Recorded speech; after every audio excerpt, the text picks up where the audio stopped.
Hi there, I'm John Watson and welcome to this Point of View special coming to you from Field Days 2013. My first guest is Minister for Food Safety, among other portfolios, Nikki Kaye. So Minister, thank you for joining us here today. Food safety is a huge part of marketing our food exports internationally, and a fallout can have a big economic impact. What measures is the government taking in reducing the risk of a future food scare? Well, firstly, I announced today that we are making changes to our food legislation. So our legislative framework is a big part of why countries have had confidence in us for generations.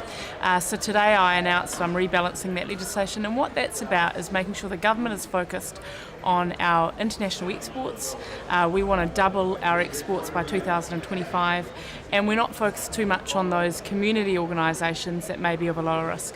Do these changes to the food bill go far enough in minimising the risk? Yeah, look, I think they do. I mean, if you look at some of the enforcement provisions, for instance, my understanding, and I checked this with officials before I announced the changes, is they are the highest in the developed, they're some of the highest in the developed world. But it's not just about our legislative framework. So what I say to people is people sort of acknowledge us as rock solid when it comes to food safety. But when you look at a scare, often it's about all those other systems, and we call that food assurance.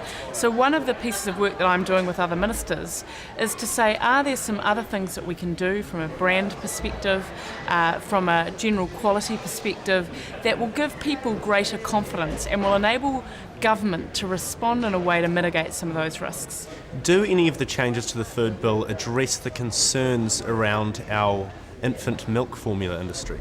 Well, not the changes that I announced, but the food bill in general will be helpful in my view around the enforcement, because what the whole bill does is it focuses on what we consider are higher risk foods, and it also helps us when it comes to data monitoring, because at the moment we have a food-based framework that is based on buildings, not on the high risk of foods, and if we're able to implement this legislation, we'll be able to have better data around where there could be risky products. Because there has been concern around our infant milk formula industry by an industry body in New Zealand and by Chinese state-owned media. Other than this food bill, which generally addresses food safety and doesn't specifically address our infant milk formula industry, is the government taking any other steps? Absolutely. So as I said before, we have a group of ministers and officials that are looking at our overall food assurance system. And I think it's important to take a bit of context around infant formula. We have massively increased the numbers of amount of cans that we're trading. I think there's several hundred million now in infant formula. So that's one thing that's happening.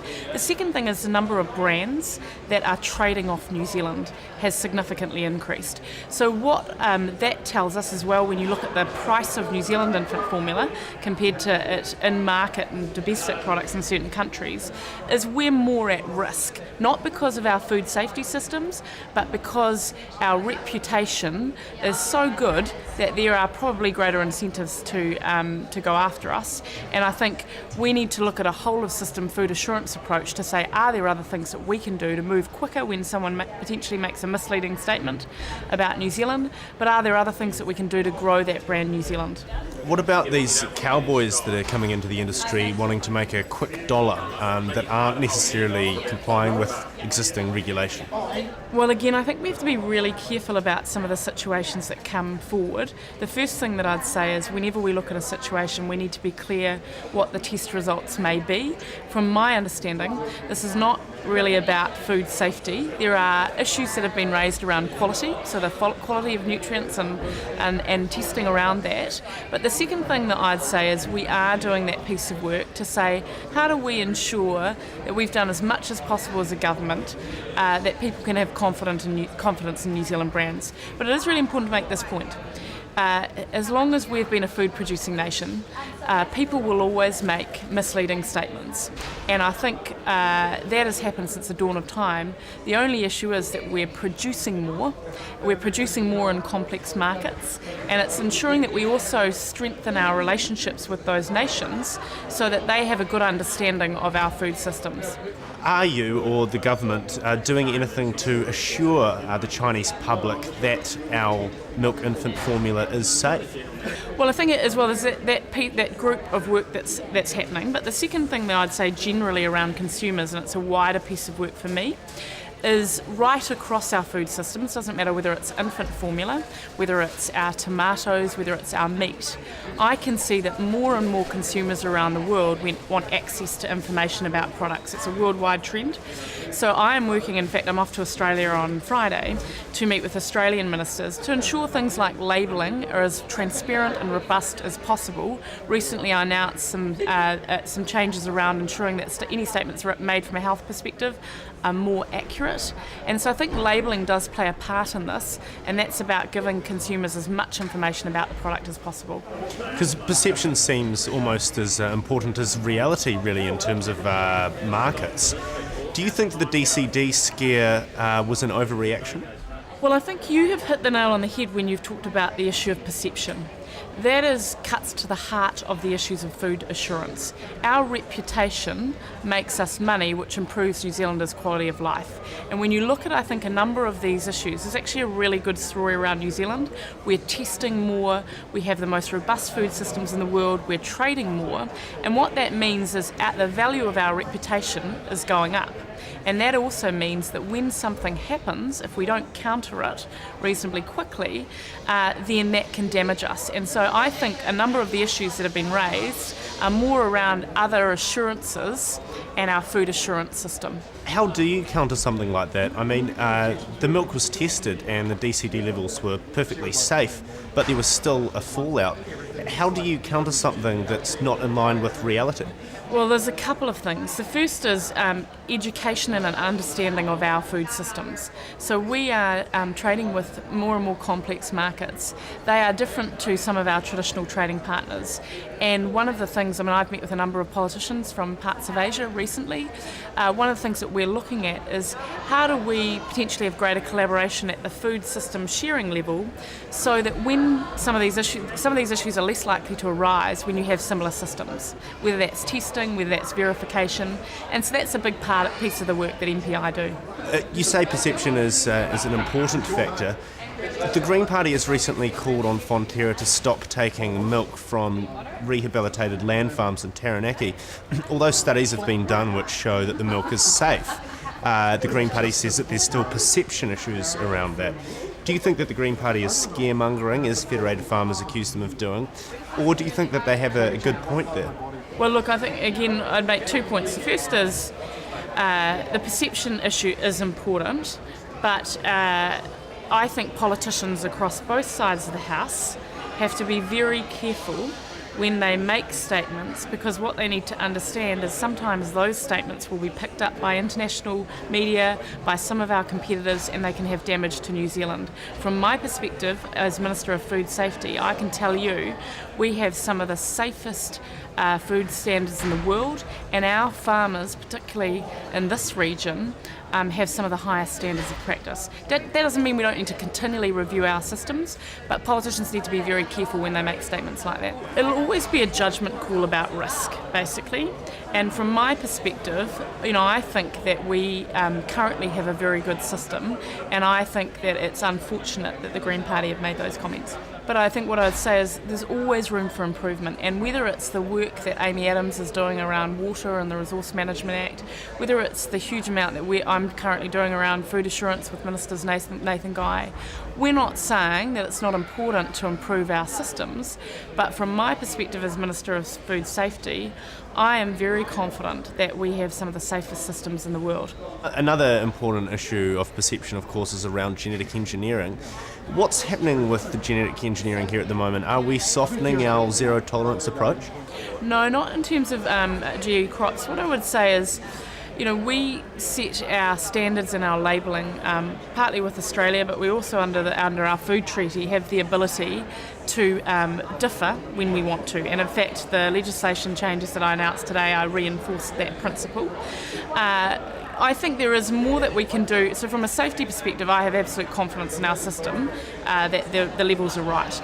There's more that we can do, though, I think, to be clear about where we're confident from a science perspective there's no food safety risk, versus where we may want to differ. And this morning I got a question from the organics industry, specifically around their industry and what that may mean for them. And I think there are more things that we can do to work with areas like the organic industry to just communicate better around our GE policy. GE-Free NZ have recently asked for a review of a decision you made to allow a GE soybean into the country as food, and they say that they have real health concerns around it. How much credence do you give to their concerns? I'm actually responding to them in quite detail in the next 24 hours. What I'll be saying to them is, look, I think there are some incorrect things in terms of the petition. But I think, the point that I'd make is for that application, there were several years of work. Science studies across the world were reviewed. We also have ESR that review this. So there's a whole lot of independent analysis that happens. Well, they say that no studies have been done into the safety of these GE foods. Is that true? Is it incorrect? Well, no. At one level they are correct around there's a specific type of test that they argue that should be done. But when you see my response, you'll see that what I'm saying is we have confidence that those particular tests aren't going to add anything to the weight of scientific evidence. And so I'm very confident in that particular application in terms of my decision not to review it. I have some quite strict criteria under the legislation. If there's no food safety risk, then from my perspective, the application is pretty robust. Steffan Browning says that the food bill doesn't go far enough in terms of genetic engineering. What's your reaction to this?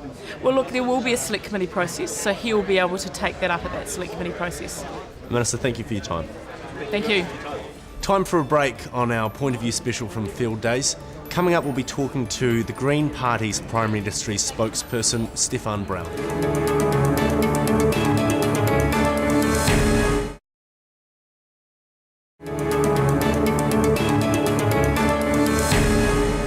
Welcome back, and now it's time to hear from the Green Party's Primary Industry spokesperson, Steffan Browning. Mr. Browning, thank you for joining us. There's been concern recently in China with media reports around our infant milk formula industry. There's been reports of inexperienced companies getting involved to make $1 in China. Is the government doing enough to ensure that we are protecting our exports to China? I think the government is aiming in the right direction in terms of food safety assurances. I think they are trying, but of course they've been doing it with a situation of cutting costs as well through MPI and Food Safety Authority merged into that one big beast as such. And that's obviously hit us already. I think there's been a lesson in that, and I'm quite convinced that the new ministers will be doing their best to ensure that our reputation is maintained as best as possible. Well, I asked Minister Kaye if the food bill addresses specifically our infant formula industry, and the short answer was no, but it addresses food safety in a wider sense. Do you think that they're doing enough to ensure that there's not another food safety scare in China in the future? Well, in total they haven't, because the farming model that we're using is unsustainable, and there will keep being things like DCD or other issues of contaminants into milk. There's issues with PKE, the pine kernel expeller being fed into our cattle, because there's some issues around trans fatty acids that they're not dealing with, but somebody will complain about in time. So there's one. If they went down a more sustainable track, they wouldn't have these same issues. So what track would the Green Party go down should it find itself in a position of power at some stage? Well, for one, obviously we'd be promoting organics and biological systems. So whole systems, not whole systems of production that are actually holistic, that look at a whole breadth of issues in farming. What we see is systems through our current science community. They'll say, oh, we'll use DCDs for this, and we'll use some genetics here, and we'll do a couple of other tricks here, a number of silver bullets pulled together, and they'll call it a farming system. that is not a sustainable farming system. Sure, genetics are part of it, but using chemical add-ons like DCDs for a bad chemicals-based farming system isn't the right direction. Now, we can't change it overnight, but what we do know is that more sustainable farming systems are invariably more profitable for the farmer. They're better for the animals, there's less animal stress, lower vet bills, better land management, so way more sustainable for the next generation. Unfortunately, there may be some issues sometimes over volume, and New Zealand Inc. Is saying we want large volume going offshore to get the return. We've got to marry the expected levels of return with some changes to our farming systems that are more sustainable. One thing you are happy with, though, is the provision of GE being included as a possibility to be looked at in the new food bill. I think it's fantastic that Nikki Kaye has put that back into the bill. Genetic modification was under the Food Act, the 1981 Food Act, as something that needed to be considered or could be considered as a food safety issue. In the first draft, in fact probably the second draft too, of the food bill, that had been removed. That was a very bad move. The fact that it's back in there is something that we've congratulated Nikki Kaye on today. We think it's a really good move. Is that far enough? No, it isn't, because it says it may be considered as a food safety issue. She has just approved a genetically engineered food line that's not even in commercial production in the States, and in the United States the US Department of Agriculture said, whoa here, we need to look at this further to see if it's safe for our environment and for people. Well, I asked Nikki Kaye about the testing surrounding GE products, and she says that the weight of scientific evidence says they're safe. I think Nikki is yet to come up to speed around genetic engineering. I know that she will look at this issue. We've given her a lot of material. GE Free New Zealand has given her a lot of material. She is getting a lot of industry influence coming down through the science that the officials are accepting. And it is the GE Industries' own science. It isn't the independent science. And there's something very wrong in MPI and in FSANZ, Food Standards Australia New Zealand, in terms of making these decisions and what they're choosing. I asked Nikki Kaye about the land farm issue in Taranaki and her response to your calls to Fonterra to stop taking milk from the farms. She said that the Green Party has to be very careful what it publicly says because it could cause a fallout and a perception issue. What's your response to that? I think it's necessary to voice some of the concerns publicly. If the government will listen to those concerns quietly and privately and assure us of change, we don't need to be public. But it seems that the squeaky wheel is the only way we're getting change. And the public perception is relevant. That is not a sustainable practice. There's no way in hang that land farming is a long-term sustainable practice. And if there isn't a problem in the milk now, I'll be surprised if there isn't one in the longer term. It is very, very important. In fact, we are protecting our farmers, we are protecting our farmers' incomes by showing that we need to change some of these practices. If we don't have milk being taken off land farms, the rest of New Zealand Inc., the rest of New Zealand farmers get to benefit from not having a debacle like DCDs coming up later. Speaking of DCDs, do you think the reaction from markets and the media was an overreaction, or do you think that they had viable concerns? Because the milk showed safe levels of DCD content. DCD, in my view, is a bad chemical silver bullet for a poor farming model. It's a rather desperate measure to try and crank intensification even that little bit further, rather than looking at more sustainable models. However, and for that matter, that is a perception that we're better off for New Zealand products overseas not to have. The intensification is not a smart model to be advertising your product with. In terms of the safety of it, I think that's yet to be determined. We have a voice out there saying, oh no, it's safe, it's safe. I would not be absolute about that, and I think it would be very clever of us not to go back down that track, even though I'm sure there's an intention that we do. For many farmers, the prospect of the Green Party making regulation, should it ever come into a position of power, is a worrying one. Can you understand why they would think like that? Yes, I realise that a number of farmers have that perception, and I think that's come because we've been pushing for good environmental standards that help support the clean green image that they are actually basing their exports on. So again, we're actually about protecting farmers, but on an individual level, quite often they see that as a cost here and now because they're actually absorbing a cost that would otherwise be externalised to the broader community. So there's nervousness about that. I can assure farmers that my interests are in them getting a good return at the farm gate and looking for different mechanisms to do that while farming sustainably.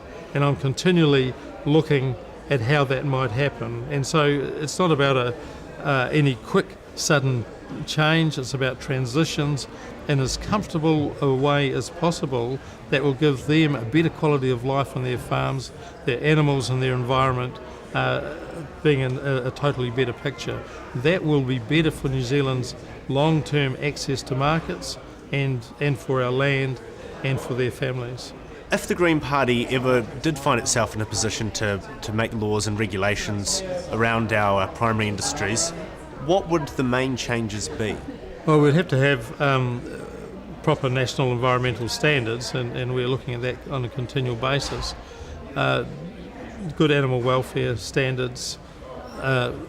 Would be looking at ways to boost organics, of course, and biological farming systems that we see as the more sustainable ways to go. We'd be looking at remedies for some of the issues that are happening around the meat industry, for example. We're very supportive of cooperative models and collective models. The Zesprys, the Fonterras, we think have worked very, very well. So we need to be looking at different models like that actually help support a good return at the farm gate. But how much cost would be involved for farmers to do that? I don't see a lot of extra cost to farmers. In fact, I'd like to see it as cost neutral, but it depends what is happening, because we tend to go with a bit of a polluter pays approach to a lot of things with Green Party policies. But that allows for best practice farmers to actually get out and out benefit. The best practice farmers that I'm aware of at the moment are actually more profitable than most of their neighbours. And they, as I say, they're having a more comfortable lifestyle. They're generally less intensive, but they're actually more profitable. They're having a better return for themselves and their families. So it shouldn't be an overall extra cost. Mr. Browning, thank you for your time. And that is our Point of View special from Field Days 2013. Thank you to Steffan Browning, the spokesperson for Primary Industries for the Green Party, and to the Minister of Food Safety, Nikki Kaye. I'm John Watson. Thank you for watching.